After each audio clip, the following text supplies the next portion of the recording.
Good morning. Chapter number 12માં organic કેમિસ્ટ્રીમાં IUPAC નામકરણ તમે શીખી ગયા છો. કાર્બનિક સંયોજનો કોને કહેવાય એ તમને ખબર છે. એવા સંયોજનો કે જેમાં કાર્બન હાજર હોય એ બધાને કાર્બનિક સંયોજનો ના કહેવાય. દાખલા તરીકે કાર્બન ડાયોક્સાઇડ છે, કાર્બન મોનોક્સાઇડ છે, કેલ્શિયમ કાર્બોનેટ છે. આ બધા અકાર્બનિક, આ બધા સંયોજનોનો અભ્યાસ આપણે અકાર્બનિક રસાયણ વિજ્ઞાનમાં કરીએ છીએ. CH4 methane, C2H6 ethane, propane, propene, એ બધા સંયોજનોનો આપણે કાર્બનિક રસાયણ વિજ્ઞાનમાં ઉપયોગ કરીએ છીએ. તમને ઓલરેડી ખબર છે કે જીવંત પ્રણાલીમાંથી જે વસ્તુ મળી આવે, જે સંયોજનો મળી આવે એનો આપણે કાર્બનિક રસાયણ વિજ્ઞાનમાં અભ્યાસ કરીએ છીએ. અને નિર્જીવ પ્રણાલીમાંથી, ખડકોમાંથી જે મળી આવે છે એનો આપણે અકાર્બનિક રસાયણ વિજ્ઞાનમાં અભ્યાસ કરીએ છીએ. કાર્બનિક સંયોજનો મોટે ભાગે હાઇડ્રોકાર્બન સંયોજનો હોય કે જેમાં કાર્બન હોય સાથે સાથે હાઇડ્રોજન પણ હોય. હાઇડ્રોકાર્બન સંયોજનો અને એમાંના હાઇડ્રોજનનું વિસ્થાપન બીજા કોઈ ક્રિયાશીલ સમૂહ અથવા પરમાણુ અથવા અણુ વડે થાય તો આખી એક કાર્બનિક સંયોજનોની એક વિશાળ શ્રેણી તૈયાર થાય. દાખલા તરીકે મિથેન, CH4 મિથેન એ કાર્બનિક સંયોજન છે. આ એનું બંધારણ છે.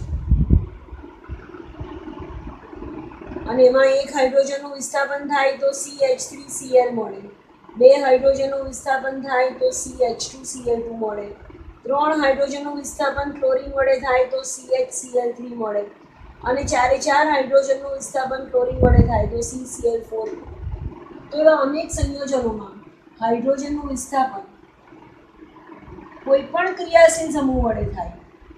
જરૂરી નથી, આ તો ઉદાહરણ આપે તો એક વિશાળ શ્રેણી તૈયાર થાય કે જેનો આપણે ઓર્ગેનિક કેમિસ્ટ્રીમાં અભ્યાસ કરવાનો છે. એક તો આપણી ચર્ચા આજે એ વાતની કરવી છે કે કાર્બનિક રસાયણ વિજ્ઞાનમાં હાઇડ્રોકાર્બન સંયોજનોમાં કાર્બન સહસંયોજક બંધ બનાવે છે. આયનિક બંધ નથી બનાવતું. તમને ખબર છે કાર્બન એ સમૂહ 14નું તત્વ છે. કાર્બન, સિલિકોન, જર્મેનિયમ, ટીન અને લેડ, આ બધા સમૂહ 14ના તત્વ છે. અને એની સામાન્ય ઇલેક્ટ્રોન રચના NH2np2 છે. એટલે એની બાહ્યતમ કક્ષામાં કુલ 4 ઇલેક્ટ્રોન છે. હવે એને અષ્ટક પૂર્ણ કરવું હોય તો કાં તો એને 4 ઇલેક્ટ્રોન મેળવવા પડે, અને 4 ઇલેક્ટ્રોન મેળવે તો એનો ઓક્સિડેશન આંક -4 થાય, બીજભાર ઓક્સિડેશન આંક સંયોજકતા. અથવા તો એને 4 ઇલેક્ટ્રોન ગુમાવવા પડે અષ્ટક પૂર્ણ કરવા, અને જો એ 4 ઇલેક્ટ્રોન ગુમાવે તો એ +4 બને. તો આ કાર્બન, સિલિકોન, જર્મેનિયમ, ટીન અને લેડ એ +or -4 પ્રકારની સંયોજકતા ધરાવી શકે અને આયનિક બંધ બનાવવા કેપેબલ છે. પણ કાર્બન જનરલી 4 ઇલેક્ટ્રોન મેળવવા કે 4 ઇલેક્ટ્રોન ગુમાવવા કરતાં એ 4 ઇલેક્ટ્રોનની અથવા તો ઇલેક્ટ્રોનની ભાગીદારી કરવાનું વધારે પસંદ કરે છે. અને જ્યાં ઇલેક્ટ્રોનની ભાગીદારી થાય ત્યાં સહસંયોજક બંધ બને. અને એટલે કાર્બન આયનિક બંધ નથી બનાવતો પણ સહસંયોજક બંધ બનાવે છે. હવે એના સહસંયોજક બંધની થોડીક ચર્ચા કરીએ આપણે. એને કાર્બનની ચતુસંયોજકતા કહેવાય. કાર્બન +or -4 આયનિક આ વેલેન્સી સાથે આયનિક બંધ બનાવવાને બદલે એ 4 ઇલેક્ટ્રોનની ભાગીદારી કરીને સહસંયોજક બંધ બનાવવાનું વધારે પસંદ કરે છે. એને કાર્બનની ચતુસંયોજકતા એવું કહેવાય. 4 સંયોજકતા, કોઈ 4 તત્વ સાથે કે 4 પરમાણુ સાથે ભાગીદારી કરે છે. કાર્બનનો પરમાણુ ક્રમાંક 6 છે. એટલે એની ઇલેક્ટ્રોન રચના આવશે હિલિયમ 2s2 2p2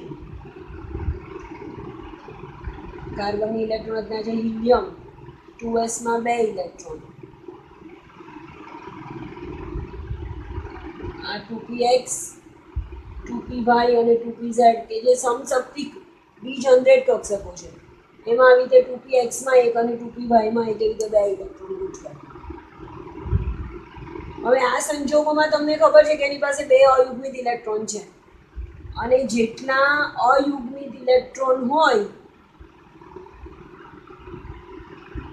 એટલા બંધ બને, એટલા સહસંયોજક બંધ, ઇલેક્ટ્રોનની ભાગીદારીથી બનતો બંધ, એટલા સહસંયોજક બંધ બને. તો આ જે ઇલેક્ટ્રોન રચના છે 2s2 2p2 એ કાર્બનની ધરા સ્થિતિમાં ઇલેક્ટ્રોન રચના છે.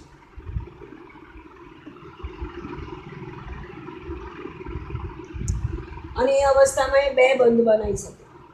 પણ તમને એવી પણ ખબર છે કે CH4 ની ધારો કે વાત કરું તો એમાં તો કાર્બન 4 હાઇડ્રોજન સાથે બંધ બનાવે છે.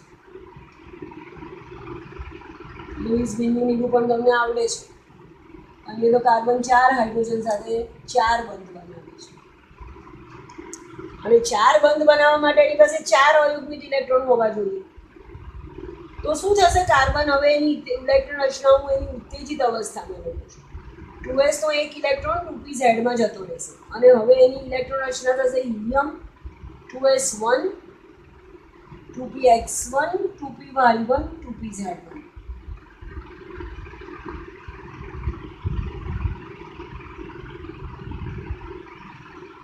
હવે એની પાસે 4 અયુગ્મિત ઇલેક્ટ્રોન છે તો એ 4 બંધ બનાવી શકે છે. તો કાર્બન 4 અયુગ્મિત ઇલેક્ટ્રોન સાથે 4 બંધ બનાવે છે, 4 સહસંયોજક બંધ બનાવે છે. એને કાર્બનની ચતુસંયોજકતા કહેવાય. હવે તમને આના પહેલા આગળના લેક્ચરમાં તમને એ પણ ખબર છે કે કાર્બન sp સંકરણ કરે, sp2 સંકરણ કરે અને sp3 સંકરણ કરે. જ્યારે sp સંકરણ કરે તો બંધકોણ 180 ડિગ્રીનો, અણુનો આકાર રેખીય. sp2 સંકરણ કરે તો બંધકોણ 120 ડિગ્રીનો, અણુનો આકાર સમતલીય સમત્રિકોણ. અને જ્યારે sp3 સંકરણ કરે તો 109 ડિગ્રી 28 મિનિટનો બંધકોણ થાય અને સમચતુષ્ફલકીય આકાર થાય.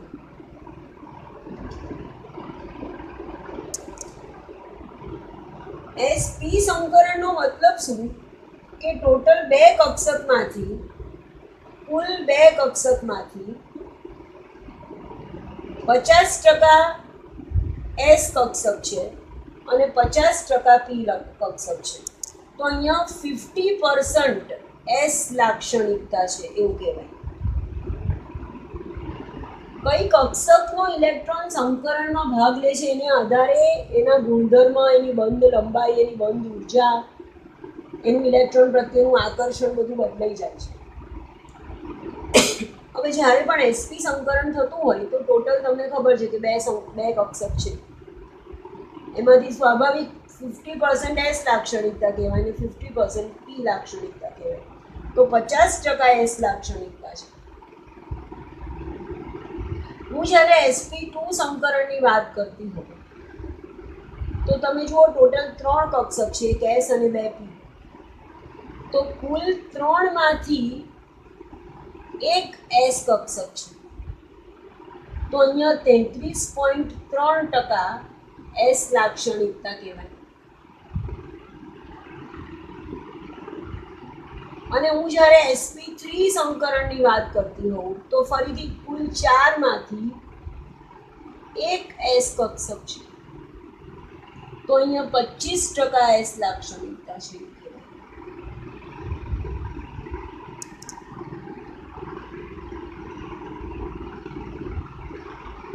જ્યારે sp સંકરણ હોય તો 50% s લાક્ષણિકતા છે.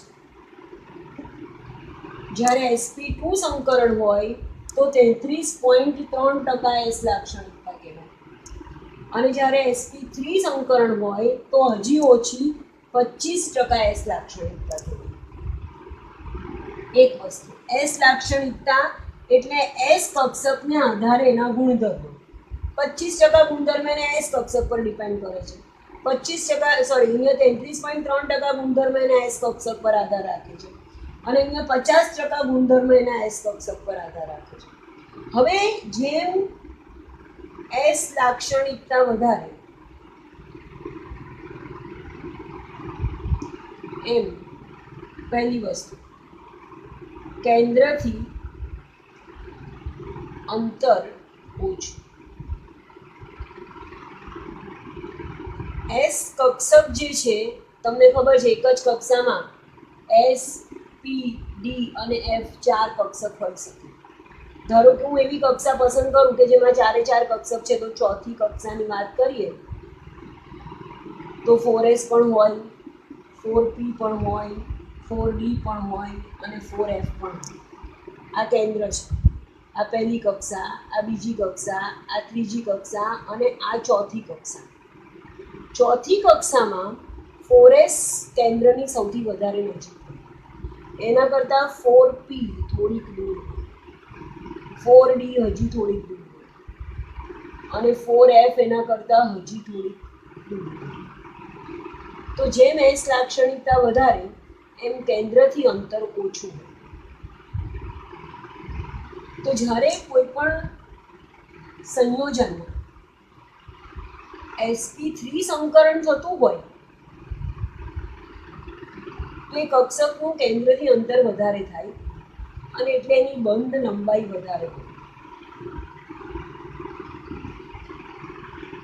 એના કરતાં sp2 જ્યારે સંકરણ થતું હોય ત્યારે બંધ લંબાઈ ઓછી હોય અને એના કરતાં જ્યારે sp સંકરણ થતું હોય ત્યારે બોન્ડ લેન્થ બંધ લંબાઈ ઓછી હોય.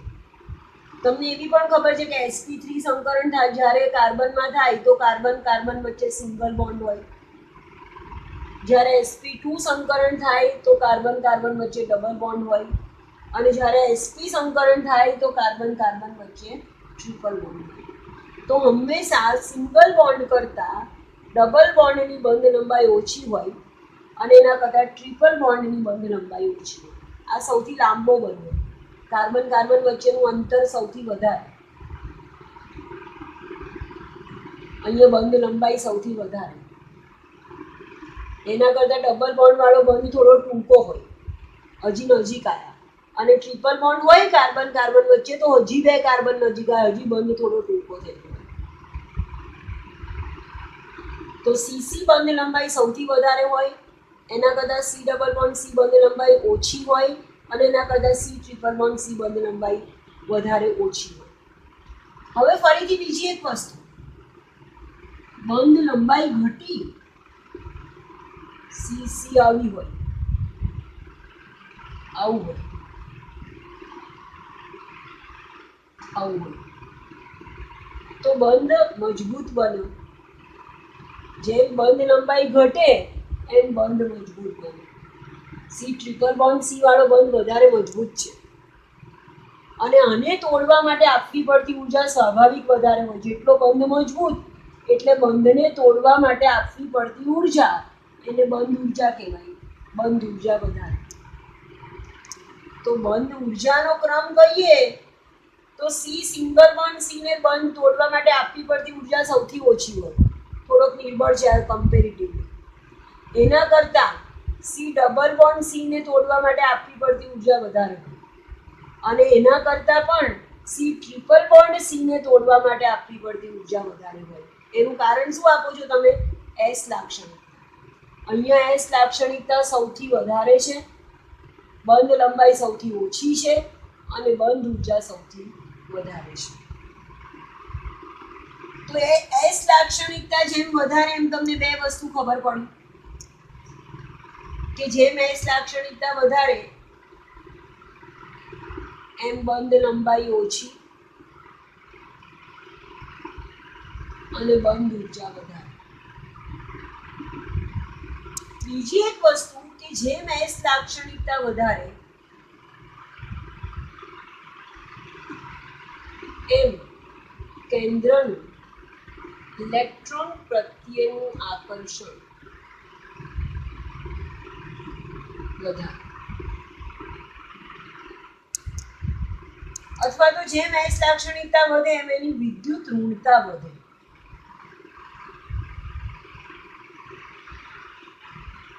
જેમ એસ લાક્ષણિકતા વધે એમ એ જે કાર્બનની એક્સ લાક્ષણિકતા વધારે હોય એ કાર્બનની વિદ્યુત ઋણતા વધારે. ઉદાહરણ આપો. એક ધારો કે મારી પાસે CH3Cl છે, એનું બંધારણ મારે આવી રીતે દોરાય, અને એક મારી પાસે C6H5Cl છે.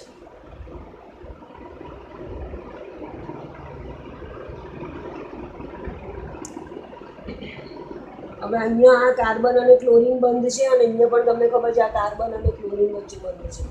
આ જે કાર્બન છે એના ચારે ચાર સિંગલ બોન્ડ છે, એટલે આ sp3 સંકૃત કાર્બન છે.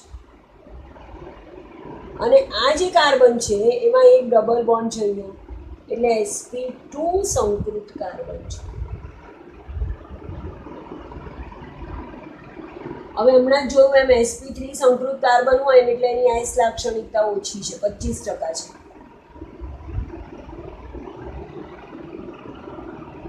અને અહીંયા આના કરતાં આની એસ લાક્ષણિકતા વધારે છે, કમ્પેરેટિવલી 33.3%.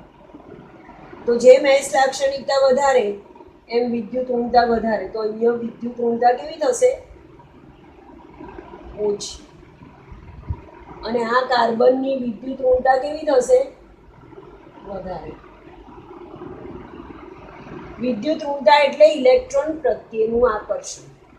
તો આ કાર્બનને આ જે બંધ બનાવ્યો એમાં એક ઇલેક્ટ્રોન કાર્બનનો છે ને એક ઇલેક્ટ્રોન ક્લોરીનનો છે, તમને એવી ખબર છે. તો આ કાર્બનને આ બંધન ઇલેક્ટ્રોન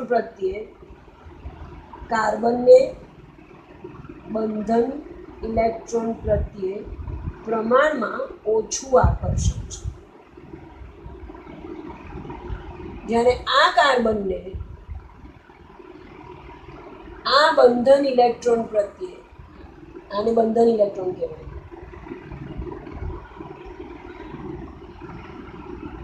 વધારે આકર્ષણ છે. આ એસ લાક્ષણિકતાનો ગુણધર્મ છે કે અહીંયા CCl બંધ છે ને અહીંયા પણ CCl બંધ છે, પણ આ CCl બંધમાં કાર્બન આ ઇલેક્ટ્રોનને વધારે આકર્ષે છે. આ CCl બંધમાં આ કાર્બન આ ઇલેક્ટ્રોન પેરને ઇલેક્ટ્રોન પેરને વધારે પ્રબળતાથી પોતાની તરફ આકર્ષે છે, જ્યારે અહીંયા આકર્ષણ પ્રમાણમાં કેવું છે? ઓછું છે. એસ લાક્ષણિકતાને કારણે કાર્બનિક સંયોજનોના ભૌતિક અને રાસાયણિક ગુણધર્મમાં ફરક પડે છે. એસ લાક્ષણિકતા વધારે તો એની બંધ લંબાઈ ઓછી અને એની વિદ્યુત ઋણતા વધારે. અને આને આધારે વિદ્યુત ઋણતા વધી જાય, પરિણામે એના ભૌતિક અને રાસાયણિક ગુણધર્મ પણ બદલાઈ જાય. એની ચર્ચા આપણે આગળ 12મા ધોરણમાં કરીશું. આના પછીનો એક ટોપિક તમારે સમજવા જેવો છે પાયબંધની લાક્ષણિકતા.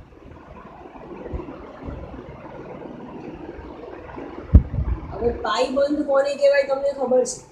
આપણે ઓલરેડી CH4માં સંકરણ શીખી ગયા છો તમે. અથવા તો ઇથેનની વાત કરું CH3 એમાં તમને ખબર છે sp3 સંકરણ હોય. અને CH2 ડબલ બોન્ડ CH2 ઇથિનની વાત કરું, ઇથિન અથવા તો ઇથિલિન, એમાં sp2 સંકરણ ઓલરેડી તમે શીખી ગયા છો. અહીંયા એક આકૃતિ ખાલી દોરું છું. તો આ કાર્બન C1 કાર્બનની sp3 સંકરણ એટલે 4 sp3 સંકૃત કક્ષક આવી રીતે બને. 1 2 3 અને આ 4. અને આ ચારે ચાર કક્ષકો પાસે એક અયુગ્મિત ઇલેક્ટ્રોન છે. અને આ જે C2 કાર્બન છે એની પાસે પણ 4 sp3 સંકૃત કક્ષક 1 2 3 અને 4, અને એની પાસે પણ એક અયુગ્મિત ઇલેક્ટ્રોન છે. તો આ જે બંધ બન્યો એને હું CC સિગ્મા બંધ કહું છું. અહીંયા કાર્બનનો એક અયુગ્મિત ઇલેક્ટ્રોન હાઇડ્રોજનના 1s1ના વિરુદ્ધ સ્પિનવાળા અયુગ્મિત ઇલેક્ટ્રોન સાથે ઇલેક્ટ્રોનની ભાગીદારી કરે. એ રીતે અહીંયા બીજો હાઇડ્રોજન જોડાય, અહીંયા ત્રીજો હાઇડ્રોજન જોડાય, ચોથો, પાંચમો અને છઠ્ઠો હાઇડ્રોજન જોડાય. આ બધા હાઇડ્રોજન છે. અને રીતે ટોટલ 1 2 3 4 5 અને 6 CH સિગ્મા બંધ બને. આ ઇથેનનું બંધારણ છે. sp3 સંકરણ અને સમચતુષ્ફલકીય આકાર સાથે, કે જ્યાં બધા જ HCH બંધકોણ 109 ડિગ્રી અને 28 મિનિટના. ઇથિનમાં તમને ખબર છે કેવું સંકરણ થાય. sp2 એટલે ટોટલ 3 sp3 સંકૃત કક્ષક. તો આ એક કાર્બનની 1 2 અને 3 sp2 સંકૃત કક્ષક, અને 3 એ 3 પાસે એક એક અયુગ્મિત ઇલેક્ટ્રોન છે. અને આની પીઝેડ કક્ષક કે જેને સંકરણમાં ભાગ નથી લીધો એ ડંબેલ આકારની પીઝેડ કક્ષક અહીંયા બતાવું છું. આ જે 3 કક્ષકો છે એક જ સમતલમાં છે. સમતલ્ય સમત્રિકોણ 120 ડિગ્રીનો ખૂણો અને સમતલ્ય સમત્રિકોણ આકાર. અને આ જે પીઝેડ કક્ષક છે એ સમતલને લંબ છે. 3 કક્ષકો એક જ સમતલમાં હોય આવી રીતે, તો પીઝેડ જે કક્ષક છે એ સમતલને આવી રીતે લંબ છે. આ બીજો એક કાર્બન છે, એની 3 sp2 સંકૃત કક્ષક, પહેલી, બીજી અને ત્રીજી. એ 3 એ 3 પાસે એક એક અયુગ્મિત ઇલેક્ટ્રોન છે. એ પણ આવી રીતે સમતલ્ય સમત્રિકોણ આકાર છે. એટલે આ બંને, આ કાર્બનની 3 એ 3 કક્ષક અને આ કાર્બનની 3 એ 3 કક્ષક એક જ સમતલમાં છે. અને આની ફરીથી પીઝેડ કક્ષક કે જેને સંકરણમાં ભાગ નથી લીધો એ કક્ષકને લંબ છે. અહીંયા એક CC સિગ્મા બંધ બને. આ બંને કાર્બનની એક એક કક્ષકો વચ્ચે સિગ્મા બંધ બને. અહીંયા જેવી રીતે અહીંયા હાઇડ્રોજન જોડાયો એવી રીતે અહીંયા હાઇડ્રોજન, અહીંયા બીજો હાઇડ્રોજન, ત્રીજો હાઇડ્રોજન અને ચોથો હાઇડ્રોજન. તો આ 4 CH સિગ્મા બંધ બને. શીખી ગયા છો તમે ઓલરેડી. મારે શું સમજાવવું છે કે આની પીઝેડ અને આની પીઝેડ કે જે સમતલને લંબ છે, આમ સમતલ છે, આવું સમતલ છે, અને આ પીઝેડ કક્ષક એ સમતલને લંબ છે, અને આની પીઝેડ કક્ષક પણ સમતલને લંબ છે. આ સમતલને લંબ આ કાર્બનની પીઝેડ કક્ષક ડંબેલ આકારની, અને આ કાર્બનની પીઝેડ કક્ષક સમતલને લંબ ડંબેલ આકારની, કે જે અહીંયા અને અહીંયા છેડાનું સંમિશ્રણ, બાજુનું સંમિશ્રણ થશે. અહીંયા ઉપર અને નીચે બાજુનું સંમિશ્રણ, ઉપર પણ સંમિશ્રણ કહેવાય અને નીચે પણ સંમિશ્રણ કહેવાય. બાજુનું સંમિશ્રણ થાય એટલે અહીંયા બે પી કક્ષક વચ્ચે, કાર્બનની આ પી અને આ પી પીઝેડ કક્ષક વચ્ચે પાયબંધની રચના થાય. આ પાયબંધ બને. આ જે બંધ બને એને પાયબંધ કહેવાય. જ્યારે બે કક્ષકો વચ્ચે છેડાનું સંમિશ્રણ થયું, છેડાનું સંમિશ્રણ થાય તો સિગ્મા બંધ કહેવાય, અને જ્યારે બાજુનું સંમિશ્રણ થાય તો પાયબંધ કહેવાય. તો આ બાજુનું સંમિશ્રણ થયું તો અહીંયા એક પાયબંધ, પીઝેડ વચ્ચે એક પાયબંધ બન્યું. તો અહીંયા ટોટલ 2 બંધ બન્યા કાર્બન વચ્ચે. એક કાર્બન સિગ્મા બંધ અને એક કાર્બન પાયબંધ. આ તમે ડિફરન્સ સમજો છો. તમે ઓલરેડી આગળના ચેપ્ટરમાં સિગ્મા બંધ અને પાયબંધ કોને કહેવાય શીખી ગયા છો. હવે મારે શું સમજાવવું છે કે જ્યારે કાર્બન વચ્ચે સિંગલ બોન્ડ હોય તો એ બંધનું ભ્રમણ શક્ય છે. ધારો કે આ એક કાર્બન છે,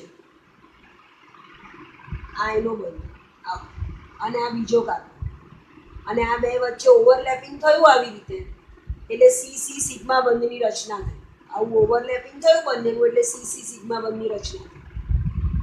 તો આ જે ઓવરલેપિંગને લીધે, જે સિંગલ બોન્ડને લીધે જે બંધ બન્યો, તો એનું આવી રીતે ભ્રમણ શક્ય છે.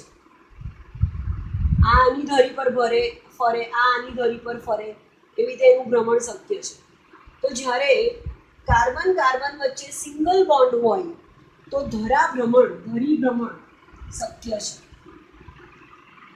કાર્બન અને કાર્બન વચ્ચે જ્યારે એક બંધ હોય, સિંગલ બોન્ડ અથવા સિગ્મા બંધ, એક જ બંધ છે ખાલી સિગ્મા બંધ, તો એનું ધરીભ્રમણ શક્ય છે.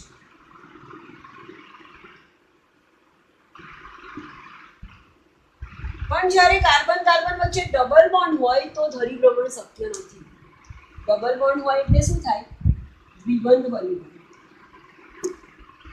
આવી રીતે એક આ સિગ્મા પાઈ બંધ બન્યો અને એક ઓલરેડી સિગ્મા બંધ છે, તો આવી રીતે બે કાર્બન વચ્ચે આવી રીતે ડબલ બોન્ડ બન્યો.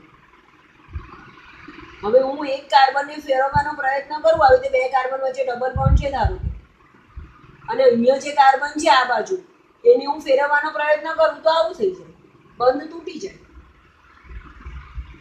તમે ઇમેજ કરો કે સિંગલ બોન્ડ હોય તો આવી રીતે ધરીભ્રમણ શક્ય છે, પણ જ્યારે ડબલ બોન્ડ હોય અને આ કાર્બન જે છે એને હું આમ ફેરવવાનો પ્રયત્ન કરું તો આ તો બોન્ડ તૂટી જાય. તો જ્યારે દ્વિબંધ હોય, sp2 સંકરણ હોય,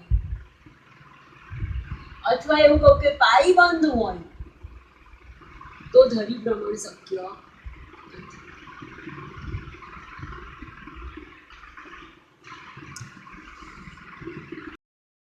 CH2 ડબલ બોન્ડ CH2 ને તમને બતાવું તો ધારો કે અહીંયા આ એક કાર્બનની વાત કરીએ તો આ એક કાર્બન છે, એની સાથે ત્રણ જે કક્ષકો છે એમાંની એક કક્ષક અહીંયા ગોઠવાયેલી હોય, બીજી અહીંયા હોય અને ત્રીજી અહીંયા હોય. એક કક્ષક આમ, બીજી કક્ષક અને ત્રીજી કક્ષક, એટલે એ ત્રણ કક્ષકો એક જ સમતલમાં છે. એટલે આ કાર્બન અને કાર્બન, અહીંયા બીજો કાર્બન આવું હોય.